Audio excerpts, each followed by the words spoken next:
നമ്മൾ മരണത്തിലേക്ക് അടുത്തുകൊണ്ടിരിക്കുകയാണ്. എപ്പോഴാണ് നമ്മുടെ മരണമെന്നറിയില്ല. ഇന്നലെ വയലു പറഞ്ഞ് നാളെ വയലു പറയേണ്ട ഉസ്താദ് ഇന്ന് ഖബറിലാണല്ലോ. അള്ളാഹു അവിടുത്തെ ദർജ വർദ്ധിപ്പിക്കട്ടെ.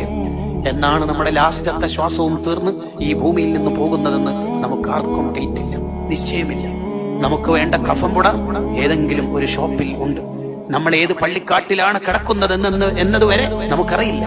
അതുകൊണ്ടല്ലേ പള്ളി മൈതാനിയുടെ പരിസരത്തൂടെ പോകുമ്പോൾ അസ്സലാമു അലൈക്കും ദാറ ഖൗമിയൽ മുഅ്മിനീൻ വ ഇന്നാ ഇൻഷാ അല്ലാഹ് ബിക്കും ലാഹിഖൂൻ.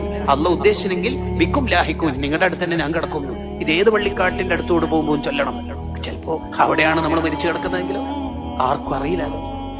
നമ്മുടെ നിയന്ത്രണം മുഴുവനും ഏറ്റെടുത്തത് അള്ളാഹുവാണ്. ആ അള്ളാഹുവിനെ ഇഷ്ടപ്പെട്ട് നമ്മൾ ജീവിക്കണം. ആരാണ് റബ്ബ്?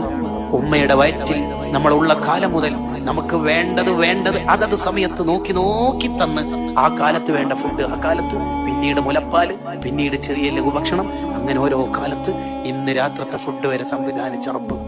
ആ റബ്ബിന്റെ ഇഷ്ടം വാങ്ങി നമ്മൾ ജീവിക്കണം. ഖബർ എന്ന ആ വീട് പ്രകാശിപ്പിച്ചിട്ട് ജീവിക്കാൻ നമുക്ക് കഴിയണം.